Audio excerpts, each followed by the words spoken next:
Hi guys, sorry there's a little bit of noise in the background, it's all going on here today, but I just wanted to show you a little tactic that I've come up with for like transitions during performing with the digitakt.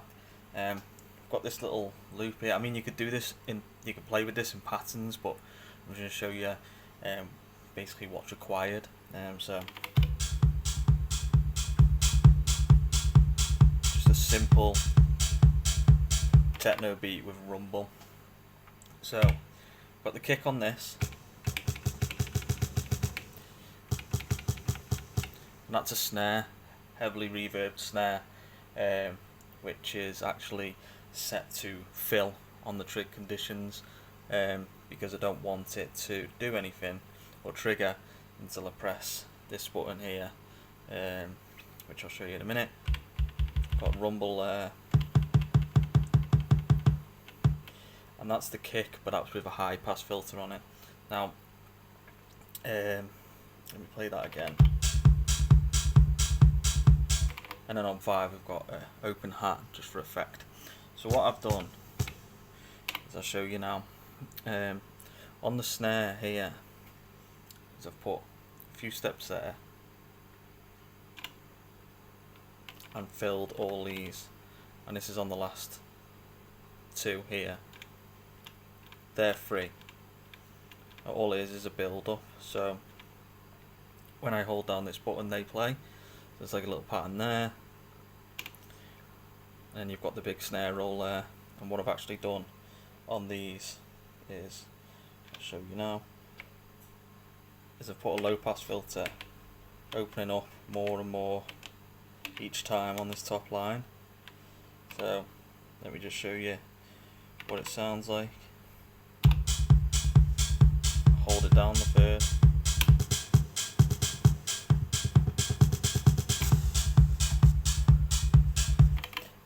Now I don't know if you heard, but on that last one, what I've done on the last snare, on this one here, is I've actually put a bit reduction on it, some delay, and a lot of reverb. And what it's doing is it's ping pong delaying, and it's giving like that impact effect for when the kick comes back in. Now it's quite hard to take your finger off at the right time without missing your kick, because my kicks are actually set to negative fill. So basically the kicks are only playing when this isn't being pressed, if you get me. So and yeah, what I've done, obviously you can still hear a kick playing when I'm pressing this. I'll show you it again now.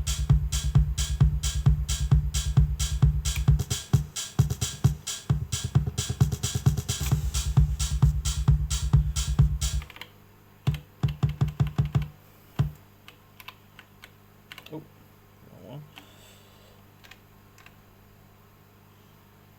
Now as you can see, this high pass filter, this kick with the high pass filter on it is set to fill. So when I'm clicking this, that kick is still playing, but it's a high pass filtered kick of the big main one. So then when I let go, the main kick comes back in with the bass, and it gives, a good effect. So let me just show you again. So you've got kick playing,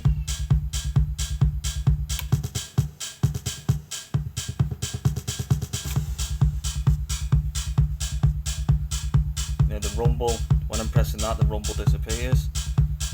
When I'm pressing that, the kick goes to this other kick, which is the same kick but with a high pass filter on it.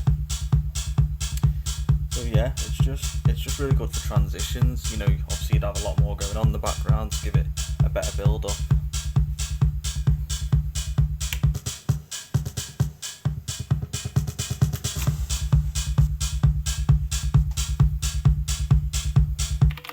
But I think people generally find it hard when performing, especially with elektron devices and stuff. They are brilliant, but to get that impact, that build up, that impact. I mean, you could do the snare roll for much longer than that. That was just an example. Or you could put, with the snare roll, it's only these last two that's taking up anything. You could put anything in there. You could even put a couple of claps in there, and then the big snare roll. But like I said, the principle of it is to use the trig conditions to take certain aspects out and have certain aspects in for the big build up and the drop. Let me just show you how to use the trig conditions just in case any of the beginners don't know. You hold down a step, and then on your trig here you've got so that's set to fill. That's negative fill, which means that will, so when it's fill you press that and it plays. When it's negative fill you press that and it mutes it. So yeah, and you've got others here which you can have a play with. Really interesting. Yeah, so cheers guys.